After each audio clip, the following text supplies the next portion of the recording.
This is a CSS grid layout in Elementor. It's not the hard gradient background overlay or background colors that you're probably used to. No, these are actually two containers inside a grid layout, and I've got them to literally intersect, and I'm going to show you how I do that right now. We're going to create a new grid layout. I'm going to click that. I'm going to go for this one where we have two containers. I'm going to make it be 1100 in width. I'm going to say give me 3 columns wide, and I am going to say give me 2 rows. Now this one up here is a 3x1. This is a 3x2 because I want to show you how you can make a bit of a variation on this, and it's really cool. The first thing I'm going to do though is make this be 0 so I can just see the lines. I don't want any spacing. But I am going to add in some spacing later on because again you can make this look very varied and it is so super cool. By the way, why am I even bothering to use CSS Grid? Because you could kind of do this in a way, in a very similar way to what I'm going to show you, but then you start messing around with left and right margins, and when you start to have different like breakpoints or resolution or sizes of screen, it can start to go against you and you end up continuously fiddling with that. When I drop a container in, and then I'm going to drop another container in. Now you will have noticed they went next door to one another. That's because this is currently set to be a row auto flow. Into here, I'm going to drop in a heading. I might as well just copy it from what we had over here because it's quicker and easier that way. I'm going to go to each of my containers and just say align them to be stretched. So let's just do the same over there like that. And I'm going to give them a couple of background colors. Now here comes a really clever bit, and I do recommend you go and look at this link for the Bennett Freely website, which I've been using for a long time. If you ever want to get some funky designs going on for your items, your containers, your columns, even your sections, use this. I'm going to click on trapezoid and I'm just going to move my mouse and go, right, okay, give me the CSS code for something like this. See the code down here? You literally copy that and that is now going to stylize. So I've gone and copy that code over there. I'm going to go to this container, go to advanced, go to custom CSS, and I'm just going to say selector, open curly bracket, paste that, close curly bracket.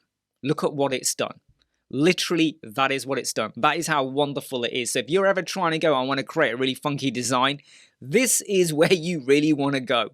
I've now changed it to get the reverse style. I'm going to copy that code, go to my second container, go to advanced custom CSS, same thing, selector, open curly bracket, paste it, and look at what we have.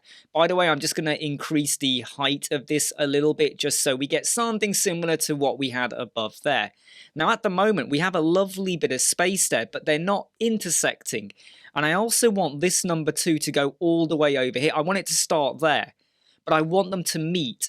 Here's the really clever thing you need to do. Back to the custom CSS, grid column 1 to 3. This is column 1, column 2, column 3, column 4.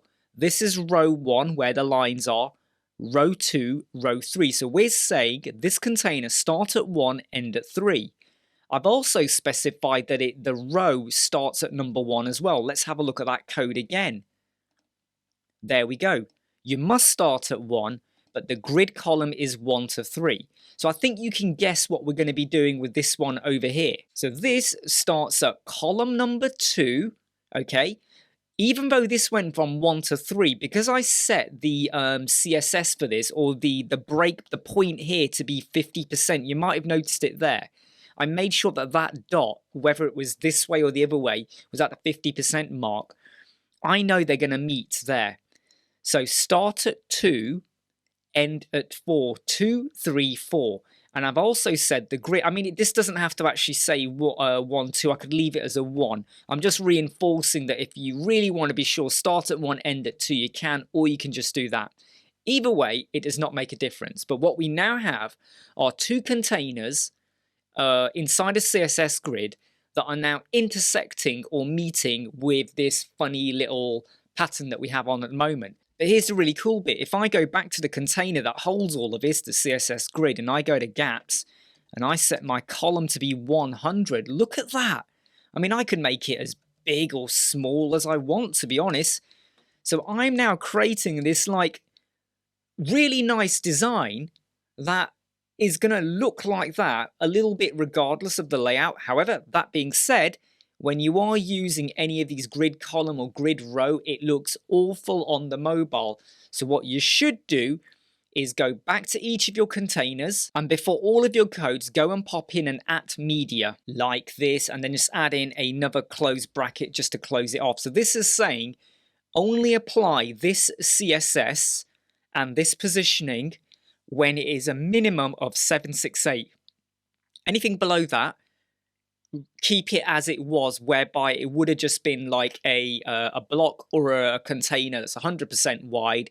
If you haven't messed around with the custom width on the mobile, it's just going to be a block, right? Because sometimes this layout doesn't look well or translate well on the mobile.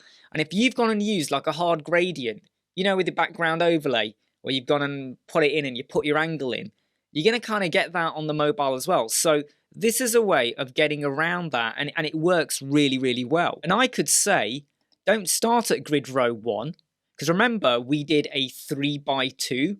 There's a reason I did that. I wanted the extra line at the bottom. Start at column 2 instead, like that. Literally, I mean, you could do this with Flexbox containers, don't get me wrong, okay?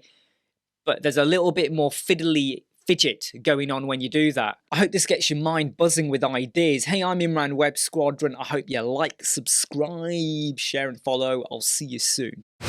Never break, always fight, never quit, do it right, play the game, win it life, have no shame, there's no time, feel the pain, live the grind, I could change, in my mind, pick a lane, commit and climb, the only way to win it life, I never miss, that's fact, taking big swings, bitch, hand me the bat.